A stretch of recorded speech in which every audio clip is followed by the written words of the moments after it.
Good morning, everyone. This week's conversation is a little bit in a different format from the previous ones. It's been a very busy week. This weekend we have the annual Arts and Crafts Fair in Wakkerstroom. We're quite involved there, and Matilda has been part of the arrangements and steering committee, but we're also involved in workshops over the weekend, 2 pottery workshops, and we thought it might be good to give you some background information and insight into the work here. It's a different facet from what we usually talk about or show you or give you a glimpse of. This is the pottery studio.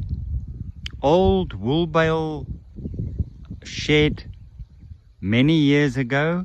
It fell in disrepair and we fixed it in 2018. There you can see, you can hear the calves. It's right in the midst of a calf camp, almost a nursery camp. So you have to, when you go on lunch, you have to close the door because they're quite inquisitive. They tend to go in and inspect newly made pots and cups and saucers. So here's the studio on the inside, Matilda being busy. She says it looks a little bit different than what it usually looks like. Can you expand on that? Yeah, good morning everyone. Yes, usually it is a madhouse in here. All the tables are stacked with stuff that's been made and waiting to be fired. And so now it's all neat and presentable because we're having the workshops this weekend. So we're expecting 11 people this afternoon and another 10 on Sunday, which is such a good quantity of people. So. And yeah, we're going to do some slab work, make a couple of platters. So everybody's going to make a platter. More or less, this would be an example that I would be showing them.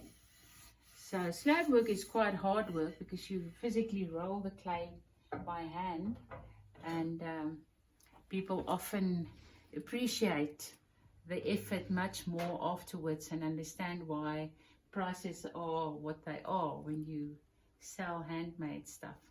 And what are you going to use as imprints on the platters? Oh, yeah, we're going to have these lovely veldgras, grasses from the veld here by us, and plant material. It makes beautiful imprints. So that's the theme of the arts and... Yes, it's the arts fair has a theme every year, and this year it's called Grasslands, which is beautiful in this area. So we're using the material to just do the decoration on the platters with that. Yeah, so looking forward to it. And you glad that the weather improved a little bit, because when we woke up this morning it was extremely cold? Well, it's not exactly warm at the moment, but yeah, it's manageable. We'll put the clay in the sun for a bit, I think, just to make it more workable, because it can be so icy cold when the weather is cold. Yeah. Good. And tell us a little bit about the studio garden. Yes. Yeah, this, I don't know whether you told them that this was an old wool bale store.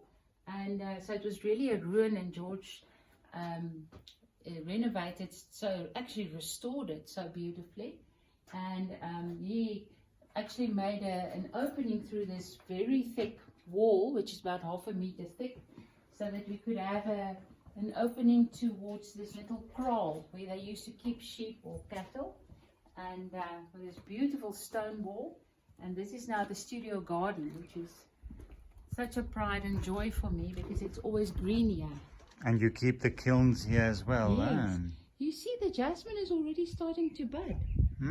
That's a bit early. Yeah, so the kilns are here, And we usually have our coffee and tea station here, make some nice coffee with the work during the workshops. I prefer to not be a teaching studio because I know from experience with other people's studios that when you have a teaching studio, you are so busy with other people's work all the time. And for me, the big thing is that I want to create, so I'm a bit selfish with my time.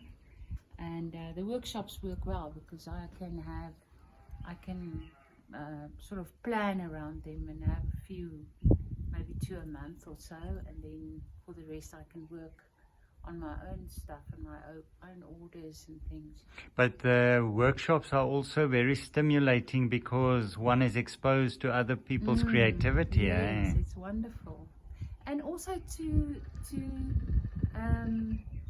expose people to the experience of clay. I mean, it's often, you can often see how it's something that some people just discover. It's like an epiphany, like this is it.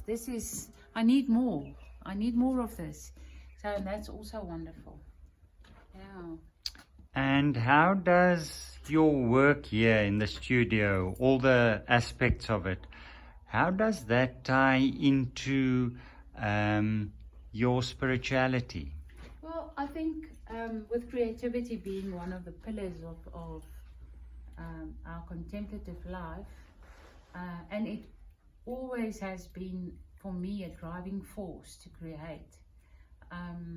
The whole process of the medium of clay is something of a mystery as well, and something of an experience of how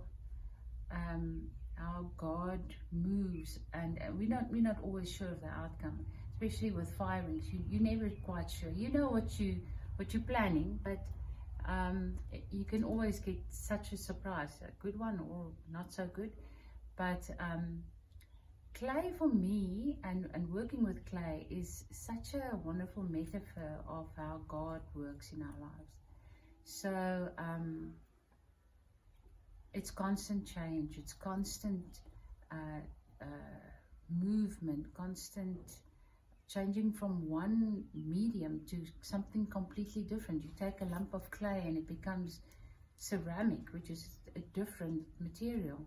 And then also the elements, the groundedness of pottery, all the elements, the earth, the fire, the water, the air, you all need all of that to do that. So you're constantly busy with the things of creation, very, very grounded in it. So for me, that's a wonderful medium to live, almost. And do you feel close to God here? I am so happy in the studio. I'm so content. I have this wonderful feeling of consolation. Sometimes I feel tired and I think, oh, do I need to go pack the kiln? But when I'm busy here, I am so fulfilled and happy to be here. So I know this is my place. Good luck with the workshops. Yeah, thank you. And thank you for helping me. Keep well, everybody. Bye-bye.